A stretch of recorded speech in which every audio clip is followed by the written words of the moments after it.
Hello, I hope you're well. In today's video, I am talking all about your website and the essential pages that you need on your website. And there's not many, so don't freak out. It's going to be very straightforward and there's a simple guide to point you in the right direction. I know when it comes to your website, it can be overwhelming. It can feel completely out of reach, but you don't need to overcomplicate it. Your eye is trained, you're a creative, so you are visually aware of exactly what you want, and that can sometimes hold you back when it comes to your website.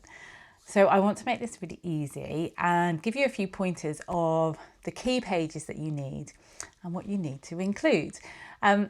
Whether you are a jewellery maker, a painter, a illustrator, a paper artist, or an interior designer, a ceramicist, whatever your creative discipline, your eye is trained. You're really good at your craft and really good at your processes and your design skills. And when it comes to that website design, it can be a bit daunting because it's a completely different skill base. And so it can just hold you back about where to start. So I'm going to give you these 7 key pages, 6 or 7, that you really need to focus on to include in your website. And you don't need to overcomplicate them. Keep them simple. So let's dive in. So think of your website as a shop window to your work, a digital studio that can showcase all your work, whether you're selling your products and services online or whether it's just going to be like a calling card, that shop window to your services. You want it to give visitors, give your customers a sense of the work that you do and what they can get from you and what you can offer them. So the first main page is obviously the home page. You want to tell visitors exactly what you do as soon as they get there. Whether this is through a beautiful hero image and a headline that tells them what to expect, what it is you do. If it's fine jewellery, if you design beautiful spaces in the Cotswolds, whatever it is that you do, tell them up front. It doesn't have to be overcomplicated. You don't want it too wordy. And this is where your brand messaging all comes in and it all ties together. So you'll have worked all of that out so that you come to your design, your website design, knowing all of this information. I have a guide which you can download below, a little checklist so you can check you've got all of these elements on there. So you've got your a clear headline for what it is you do, a beautiful image. Images speak, they always say images speak 1,000 words, they really do. You can say so much more and evoke so much more about your services, your brand, your work with an image than you can do with a whole load of text. So don't shy away from including that hero image. It really sets the tone for the rest of the site and for what they're going to see and what the type of work that you do. You want to have a brief welcome message, whether that's something about you, the maker, where you're based. And this can be really great for SEO as well. So on your homepage, if you are based in Cornwall and you're a ceramicist based in Cornwall, include in that welcome message, beach-inspired ceramicist based in Cornwall, or beach-inspired ceramics based in Cornwall. Whatever it is, you can use that welcoming sentence to just add in a little bit of SEO, especially if you are location specific, or a location is something that somebody might be searching for. You want to give them a glimpse of the work that you do, whether that's your bestsellers, projects that you worked on that link through to portfolios of further images of the work that you do. So it's that homepage is to give them an idea of what it is that you do, what they're going to expect from your website, and to let them know that they're in the right place and your aesthetic and your brand matches to what they're after.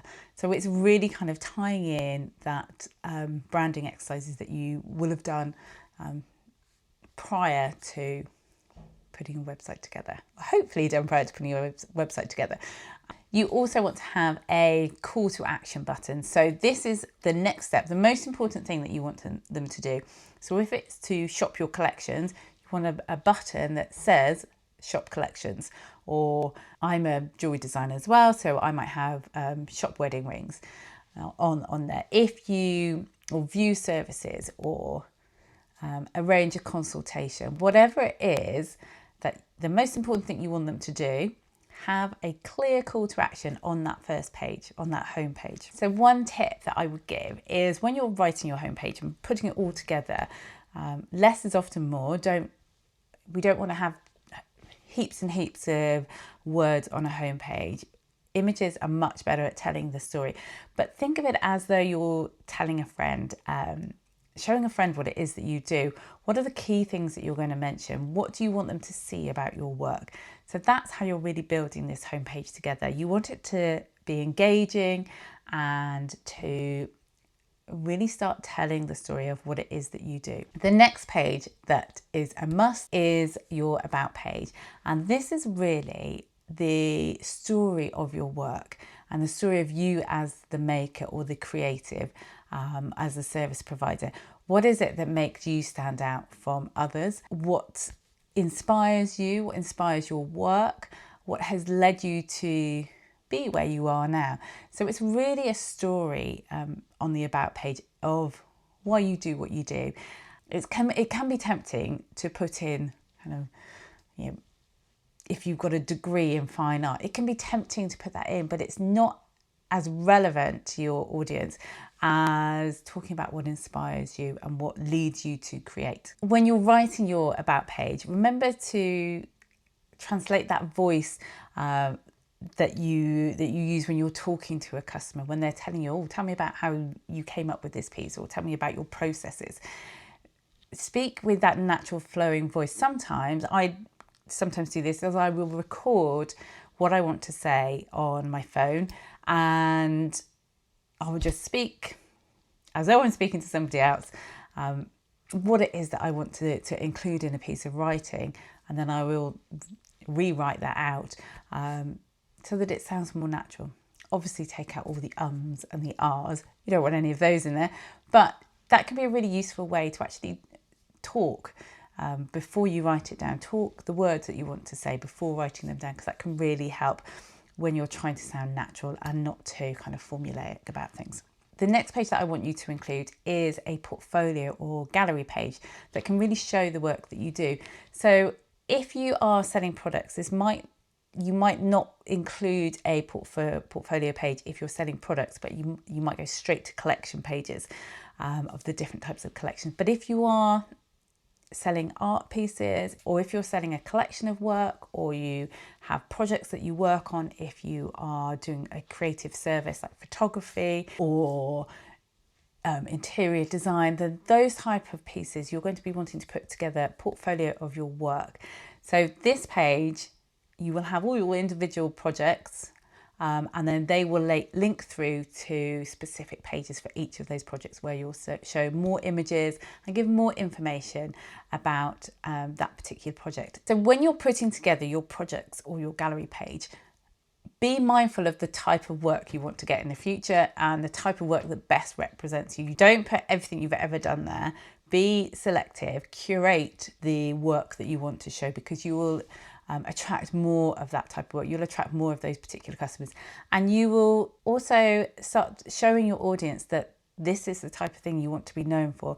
Yes, you might have done loads of other projects, you might have done loads of other design work or photography work, but whatever it is that you want to be known for, curate that project or gallery page for that particular style of work. So if you're selling products rather than services, then those portfolio pages would actually be your collection pages, and they would link through to individual products of your work. So you would have a collection page for, say, if you were a jeweler, for say necklaces, and a collection of earrings, and then each of those collection pages would then include all of the earrings or all of the necklaces or whatever, or for the products that you sell.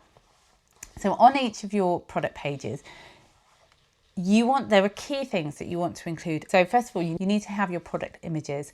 They need to be your best images of your product, and have a selection of those that your customers could then look at. So with your product descriptions, you want to include not only the key information about the piece, so what it's made of and its sizing and everything, but also how the piece has come to be. So what is it for?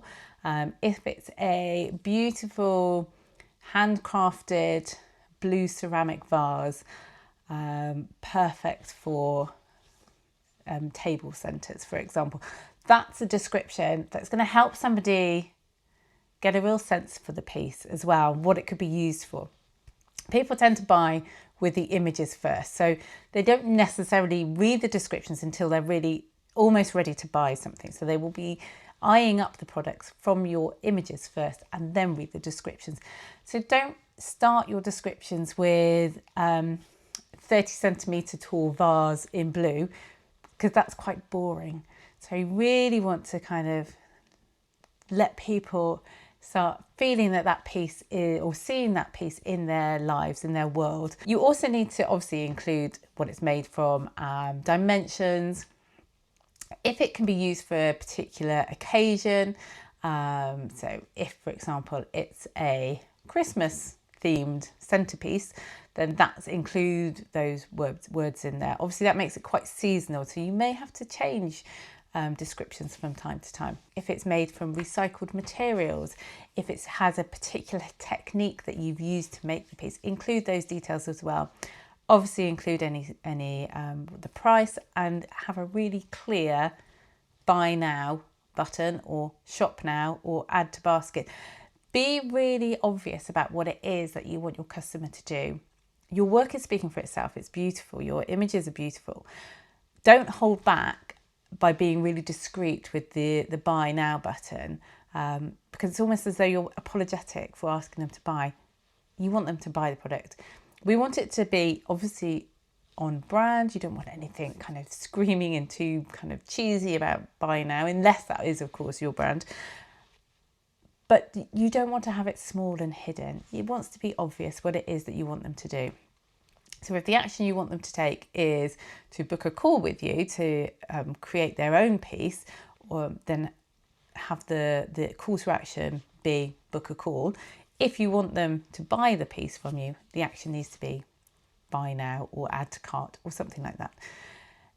It's also really useful to say if it's made to order or if it's in stock. So if you have a specific delivery time or production time on your piece, also mention that as well, because it keeps, you're managing your visitors' expectations then. So for my example, I make all my jewellery to order. So the majority of my pieces will say production time 4 to 6 weeks, so that customers know when to expect delivery. And obviously I will be keeping in touch with them during that time to confirm orders and to let them know when it's ready and being sent out. But then there is that expectation right from the start of how long it's going to take for the piece to be ready. Now, if you offer services rather than products, so if you are an interior designer or a photographer and you have different packages, then you will want to have a services page. So on your services page, you would have the descriptions of each of your services, be quite specific, and obviously what services you offer. You might also want to add in more detail about the process that you go through in each of the packages. If you have a photography package which is 8 hours and one which is 6 hours, obviously include that on there. If you have testimonials, include them with your services as well. I also say I'd quite like to, going back to our homepage, include some testimonial area on your homepage as well, because it really helps people know that they can trust you, and it builds that trust with you as a business, as a creative. But on your services page, if you have testimonials, include them. Don't make them up. If you haven't got them, you will get them. But if you do have one or two, include those on there as well. And again, include that call to action. So if it's arrange a consultation or book an inquiry call, what is it that you want them to do next? So they can view your services, but you don't want them to disappear without doing anything. You want them to take some kind of action when they're on that page. You want them to go off to another site and go, oh yeah, I'll come back to that, but I'm going to go and have a look over here now. You want to tell them what it is you want them to do. So if it's book a call, if it is send a message, whatever it is you want them to do, make that really clear on that service page, and possibly under each of the packages as well, so they can clearly see what it is you want them to do. The other page, which I think is essential for your website, is a contact page. You might not have a whole page for your contact. You might include a contact or a message box somewhere else on your homepage or in your footer of your website. But having it as a separate page is always really useful as well, because people do look to that. They will look at your website, and sometimes they'll look at the footer and say, okay, things I want to know: who you are, why I'm working with you, what it is you do, and how do I get hold of you. And that's all we're doing with these 6 pages that we're putting together. We're letting people know who we are. We're telling them what we do. We're telling them how to get hold of us as well. So most website platforms will have a really simple contact form that you'll be able to customize for yourself. And you want to make sure you capture their name, an email address, a telephone number if you want to. It is always useful to have a telephone number and some way that they can send you a message. So quite often that's like a little message box. Also on your contact, if you have your contact page as a whole page, you might also want to include details about your location, where you are. You might want to include your business hours as well, if you have a studio that people can reach you at or come and visit you at too. So those are the kind of things that I want you to include. Now, when you're ready, and another really useful section of your website is a blog. It is so useful for building your SEO. So how places like Google, these search engines can find you. And it's even more important now because we have AI, and you may have noticed that when the Google AI, when you search for something, it actually comes up, the AI part comes up first before any of the other listings now. So having a blog is really important, and you can use it to talk further about the different products or that you make, the type of work that you do. If you have collections that are upcoming, if something's been inspiring you, if you want to talk about a particular technique, or you've worked on a project, or you've photographed at a particular venue, all of these kind of things really help with getting your website seen and heard by the search engines. So being able to write about that separately on blog pages is really useful. So those are my essential pages. I think that was 6, could have been 7, 5, 6 or 7 pages. Those are the essential pages that I think you need to start with. You can get more elaborate. You can add to it as your business grows. But to start with, think of your website as that shop window, as that calling card to your business. So even if you're not ready to, even if you don't have lots of products that you're selling, or you're just starting with your creative service, having that port of call that somebody can go to when you talk to them, if you meet them at an event, at a social occasion, or if you're in a forum and they say, oh yes, I'm on this particular site, you can then add it to your social handles as well if you're on Instagram. It just gives somewhere for people to check you out and to find your work and to start to get to know you more. So even if at this stage it's really basic and minimal, you still want to have those key pages. So all of these steps are in the Website Essentials checklist, which you can download with the link below. You can also head over to a website and read everything that I've been talking about in a little bit slower format in case you missed bits. So that's over on my blog. When it comes to the platforms, I really recommend Squarespace and Shopify. Now, Squarespace is perfect if you're just starting out. It's so user-friendly that it's really easy for you to kind of keep it up to date and to not get overwhelmed by all the technicalities of a website, and is especially useful for, I think, is the perfect platform for creative services. And if you don't have a huge amount of products to sell, now if you have a lot of stock, you're selling lots and lots of different pieces, and you need to keep track of them all, you have some stock control that you need to cover as well, then Shopify is the platform that you want to use for that. That is being made and built specifically for e-commerce businesses, and it's really good for large e-commerce businesses as well. Squarespace has developed their e-commerce side a lot and is now really good for e-commerce as well. But it's not as dedicated to that. But Squarespace has, I think, the benefit in the fact that as well as selling physical products, you can also sell your services if you want to run workshops or if you want to have an open day. It makes it really easy to do that as well. So check them both out, see what you think. I'm in the process of developing some Squarespace templates, which will help you if you're just getting started and you want something ready built that you can drop all your images into and style as you need to.